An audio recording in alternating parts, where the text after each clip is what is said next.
Shalom saudaraku, selamat siang. Dan hari ini kita harus bersyukur kepada Tuhan bahwasanya kasih setianya tidak pernah berubah di dalam kehidupan kita. Maka dari itu kita mau bersyukur kepada Tuhan, kita mau menyembah Dia dan memuliakan namanya. Karena hanya Dialah yang layak menerima pujian, yang layak menerima sembah dan puji. Mari kita katakan, Yesus, kami cinta Engkau Tuhan, kami cinta segala perbuatan-Mu di kehidupan kami. Yesus, ku cinta Kau, ku tinggikan, ku agungkan, aku kan memuji-Mu baik di dalam suka dan duka. Katakan, Yesus, ku cinta Kau. Yesus, ku cinta Kau, ku tinggikan, ku agungkan, aku kan memuji-Mu baik di dalam suka dan duka. Sebab Kau layak terima pujian, sebab Kau layak terima pujian, sebab Kau layak ku agungkan. Yesus, Raja di atas segala raja, sebab Kau layak terima pujian, sebab Kau layak terima pujian, sebab Kau layak ku agungkan. Yesus, Raja di atas segala raja. Katakan, sebab Kau layak, sebab Kau layak terima pujian. Amin. Sebab Kau layak terima pujian, sebab Kau layak ku agungkan. Yesus, Raja di atas segala raja. Dengan segenap hati katakan, sebab Kau layak terima pujian. Amin Tuhan. Terima pujian, sebab Kau layak ku agungkan. Yesus, Raja di atas segala raja. Yang terakhir dengan segenap hati katakan, oh terima pujian. Amin. Sebab Kau layak terima pujian, sebab Kau layak ku agungkan. Yesus, Raja di atas segala raja, Raja di atas segala raja, Raja di atas segala raja. Hanya Kau yang layak disembah dan dipuji. Kami cinta Kau Tuhan,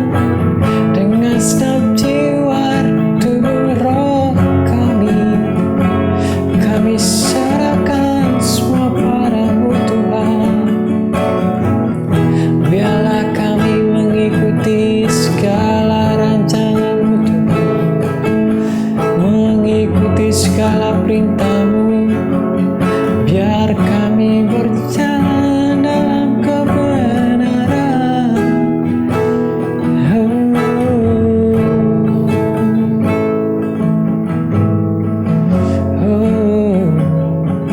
Yesus Tuhan dan Allah kami yang kami sembah, biarlah kami belajar untuk mencintai-Mu lebih dalam lagi Tuhan, di dalam segenap kehidupan kami.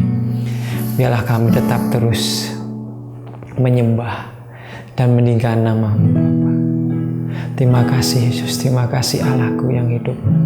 Kami percaya Tuhan, segala kejadian di kehidupan kami itu adalah semua dari rancangan-Mu. Terima kasih Bapa, biarlah firman yang akan kami terima, yang disampaikan oleh hamba-Mu ini Tuhan, yang tidak tahu apa-apa Tuhan, yang banyak sekali kekurangan. Tapi biarlah saat hamba-Mu menyampaikan firman, Engkau penuhi dengan kuasa Roh Kudus-Mu, sehingga bisa menyampaikan firman-Mu dengan kebenaran, dengan kalimat yang mudah dimengerti. Dan terima kasih Bapa, terima kasih Yesus, kuasa Roh Kudus-Mu hadir di tempat ini saat ini. Kami bersyukur buat semuanya hanya di dalam nama Tuhan Yesus yang menjadi juru selamat dan Bos kami. Amin. Shalom saudaraku, selamat siang semuanya, dan siang ini kita bertemu kembali di dalam Mezbah Keluarga. Dan hari ini kita bersyukur bahwa kasih setia Tuhan selalu indah tiap hari. Firman-Nya selalu baru tiap pagi, dan kita percaya bahwa hari ini kita diberi kesempatan masih hidup, itu semua adalah anugerah dari Tuhan. Dan maka dari itu kita tidak boleh menyia-nyiakan anugerah dari Tuhan. Nah, hari ini kita mau belajar tentang bagaimana kita bisa memberikan anak kita kepada Allah kita, yaitu Tuhan Yesus Kristus, untuk Dia, anak kita, supaya bisa melayani dan menyembah Tuhan.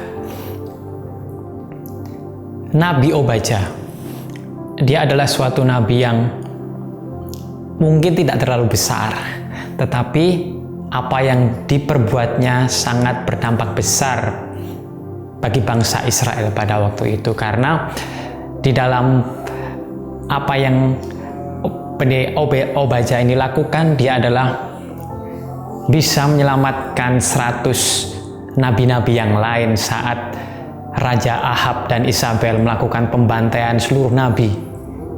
Maka dari itu, Obadjah yang diartikan, yang mengandung arti bahwa hamba Yahweh atau hamba Tuhan, ini benar-benar melakukan suatu perbuatan yang mempermuliakan nama Tuhan. Terlebih lagi dia bisa menyelamatkan, bisa memelihara, bisa menjauhkan 100 nabi dari pembantaian Raja Ahab dan Isabel. Dan perumpamaan itu adalah perumpamaan yang nyata, karena di dalam Alkitab itu ada. Dan sebetulnya kita bisa mengetahui bahwa Raja Nabi Obadjah ini perbuatannya adalah sungguh mulia, karena secara tidak langsung Nabi Obadjah ini menyelamatkan keturunan ilahi dari bangsa Israel. Nah, di balik semuanya itu terkadang manusia memiliki atau memutuskan dalam pernikahannya untuk memiliki anak ataupun tidak. Tetapi terkadang dalam memiliki anak mempunyai alasan yang kurang kuat, atau alasan yang tidak rohani. Bisa saja karena mungkin orang tua mungkin yang saat ini menjadi ayah dan ibu mempunyai anak cuman gara-gara dipaksa oleh orang tuanya supaya segera memiliki keturunan, atau umur yang mungkin sudah tua, ataupun supaya saat besok udah tua ada yang memelihara waktu saat kita tua, yaitu anak-anak kita. Nah, beragam alasan, beragam tujuan, beragam visi misi itu adalah sebetulnya bukanlah hal yang tepat. Tetapi jika kita memiliki iman, memiliki suatu hubungan yang dekat, kita bisa tahu apa sih tujuan kita sebetulnya memiliki anak. Jika kita memiliki anak hanya sekedar mempunyai tujuan bahagia, kita bisa membelikan segalanya, kita bisa memenuhi apa yang mereka inginkan, kita bisa mengajari mereka untuk bertanggung jawab atau mengelola uang dengan benar. Jikalau kita mempunyai anak dan tujuan supaya mereka berhasil, kita bisa memberikan pendidikan yang baik, kita bisa memberikan mungkin les-lesan yang terbaik, kita bisa memberikan sekolah yang terbaik, ataupun kita memberikan skill kita. Mungkin saat ini kita punya skill yang berolahraga yang baik kepada anak kita supaya mereka berhasil. Tetapi semua itu adalah hal dunia. Yang dunia inginkan itu seperti itu. Kita harus berbeda dengan dunia ini. Kita harus memiliki tujuan yang Kristiani, yaitu membesarkan hamba-hamba Allah. Jadi anak kita harus membesarkan anak-anak kita untuk menjadi hamba Tuhan. Dan saat kita memberikan pengajaran kepada anak kita memberikan suatu motivasi kepada anak kita, mari kita belajar untuk memberikan pengajaran yang benar sesuai dengan firman Tuhan. Kita mengedepankan bahwa firman Tuhan yang kita akan lakukan di setiap hari kita. Nah, di dalam kita pernikahan, ada pernikahan yang saleh, ada pernikahan yang benar-benar di dalam kebenaran firman Tuhan, dan anak yang dilahirkannya juga akan memiliki sifat yang saleh dan juga yang mengedepankan kebenaran firman Tuhan. Ada juga pernikahan yang tidak bagus atau kacau balau, tidak mengedepankan Tuhan di dalam keluarga mereka, dan mereka melahirkan anak yang juga hidupnya kacau balau. Kadang juga kita melihat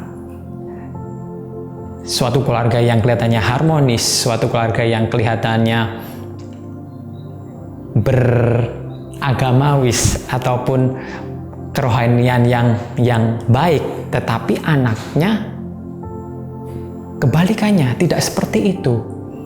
Anaknya kacau balau, narkoba, mencuri, membunuh, melakukan kejahatan.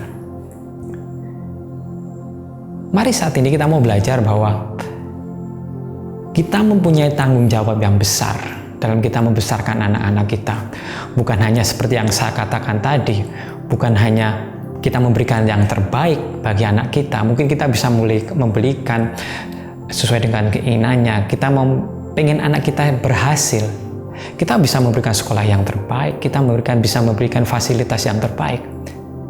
Tetapi di sini kita mau menjadikan anak kita hamba-hamba Allah, hamba-hamba Tuhan yang melayani Allah, yaitu Tuhan Yesus kita. Maka dari itu di dalam Maleakhi 2 ayat 15, apakah yang dikehendaki kesatuan ini? Keturunan ilahi. Seperti yang tadi saya bilang, kita harus menurunkan keturunan ilahi di dalam kehidupan kita, khususnya bagi saat ini yang mendengar dan mengetahui firman Allah yang disampaikan pada siang ini.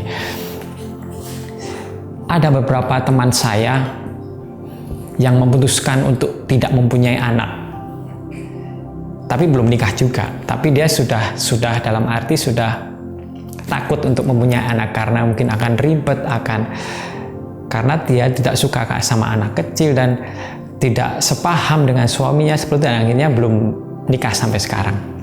Ada juga yang saya juga pernah mendengar bahwa ada seorang suami istri yang sudah nikah dan mempunyai komitmen, dia tidak mempunyai anak, tetapi dia ingin membesarkan anak-anak yang tidak mempunyai orang tua, yang ditinggal oleh orang tuanya, melayani Tuhan ke pelosok-pelosok. Itu adalah suatu keputusan yang atau suatu kesepakatan suami istri, dan itu harus dihargai. Dan karena tidak semua keputusan yang untuk tidak mempunyai anak itu tidak baik, maka dari itu yang terpenting di sini bagaimana sih kita harus mempunyai keturunan ilahi, dan kita harus mempunyai pengajaran yang baik terhadap anak kita. Kita harus mengajarkan mereka untuk gentar terhadap nama Tuhan, takut terhadap firman-Nya, hidup terus bersekutu dengan Tuhan, hidup dalam damai sejahtera terhadap sesama, dan yang paling terpenting membuat orang lain berbalik dari dosa. Nah, dengan itu kita bisa membesarkan nama Allah, memberikan kemuliaan kepada nama Allah. Dan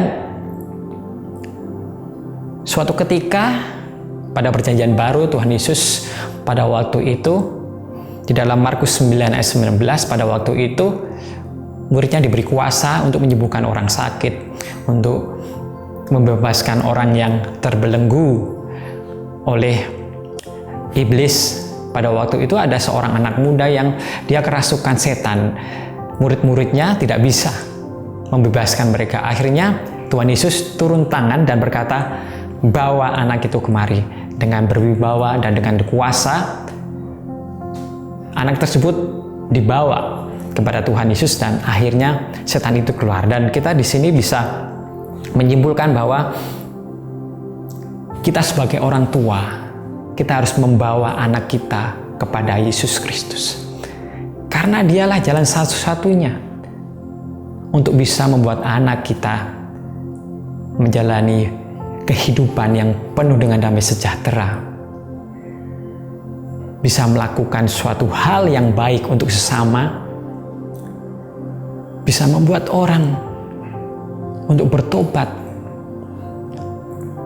Dan yang paling terpenting adalah kita membawa anak kita untuk menjadi hamba Allah. Maka dari itu saat ini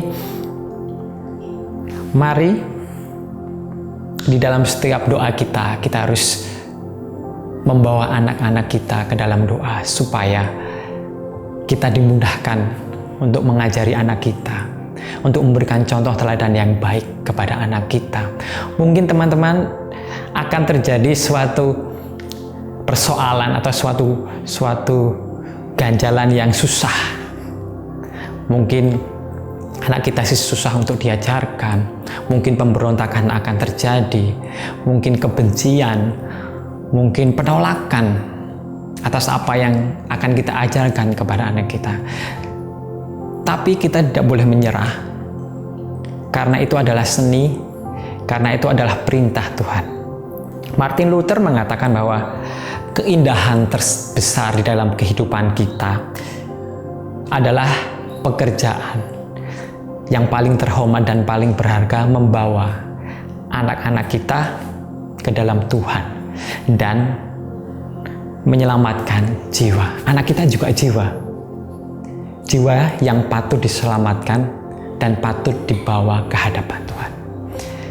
Maka dari itu saat ini orang tua yang saat ini mendengar ataupun yang akan menjadi calon orang tua, mari saat ini berdoa bahwa Tuhan, aku ingin menyerahkan anakku ke dalam tangan-Mu. Mungkin anakku saat ini masih kecil, belum tahu perkara rohani, atau mungkin anakku saat ini sudah menginjak dewasa remaja, susah sekali untuk dibilangi. Mungkin anakku sudah menikah tapi tidak hidup dalam kebenaran firman. Tapi biarlah saat ini Tuhan, kami berdoa supaya Engkau memberikan kami kekuatan, Engkau memberikan kami hikmat, supaya mengajari anak kami, memberikan pengajaran yang benar. Tidak ada kata terlambat, tidak ada kata yang tidak berhasil, ataupun tidak ada suatu perbuatan yang sia-sia saat kita melakukan hal yang benar, hal yang menyenangkan hati Tuhan. Mari saat ini kita menyerahkan semuanya ke dalam tangan Tuhan. Kita menyerahkan anak-anak kita ke dalam rencana Tuhan. Selebih itu, kita mau bertindak. Kita mau menjadi teladan buat anak-anak kita. Terima kasih Bapa, terima kasih Yesus. Kami orang tua mau belajar bahwa saat ini anak-anak kami mau bawa ke dalam tangan-Mu. Kami mau bawa anak-anak kami melayani-Mu, melayani Engkau Tuhan. Ya, sebagai orang tua kami ingin anak kami berhasil. Kami ingin anak kami senang. Tetapi lebih daripada itu, bahwa kami ingin anak-anak kami menjadi hamba Allah, hamba Yesus yang selalu melayani Engkau. Terima kasih Bapa, terima kasih Yesus. Engkau beri kami kekuatan untuk menjalani semua ini. Terima kasih Bapa, biarlah rencana yang akan kami lakukan, kami serahkan ke dalam rencana-Mu, dan biarlah rencana-Mu yang terjadi di dalam kehidupan keluarga kami. Terima kasih Yesus, terima kasih Roh Kudus, kami menyerahkan semuanya ke dalam tangan-Mu. Hanya di dalam nama Yesus kami berdoa. Amin. Shalom, selamat siang, Tuhan Yesus memberkati, dan semangat bagi orang tua saat ini yang mau menjalankan firman dan kebenaran di dalam Yesus. Amin.